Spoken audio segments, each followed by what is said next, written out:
গুরুত্বপূর্ণ বিশিষ্ট দিন জাতির ইতিহাসে।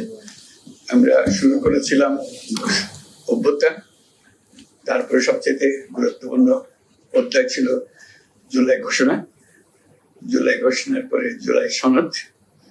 আজকে আরেকটি গুরুত্বপূর্ণ দিন, এই জুলাই সনদের বাস্তবায়নের প্রক্রিয়া। এরকম গুরুত্বপূর্ণ একটা বিষয়, আমরা এটা ঐতিহাসিক পরিবর্তন।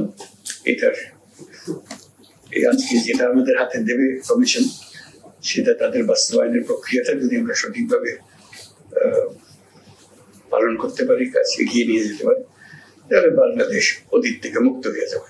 এটি হলো আমরা সেই অতীত থেকে মুক্ত হতে চাই, নতুন ভাবে বাংলাদেশ গড়ার কাছে নিযুক্ত হতে চাই। সেটার পথ দেখাবে আমাদের এই সনদের বাস্তবায়ন কিভাবে হবে। তারপরে আমি প্রফেসর আলী রিয়াজ এবং কমিশনের মেম্বার সবাইকে শুরুতে ধন্যবাদ জানিয়ে রাখছি এই ঐতিহাসিক দিনটা সূত্রপাত করার জন্য, ঐতিহাসিক দিনটাকে বাস্তবে নিয়ে আসার জন্য, এবং তাদের এই পরিশ্রমের ফসল হিসেবে আজকে সেই সনদে আমরা সনদের বাস্তবায়ন প্রক্রিয়া সম্বন্ধে আমরা জানতে পারবো, সেটা নিয়ে আমরা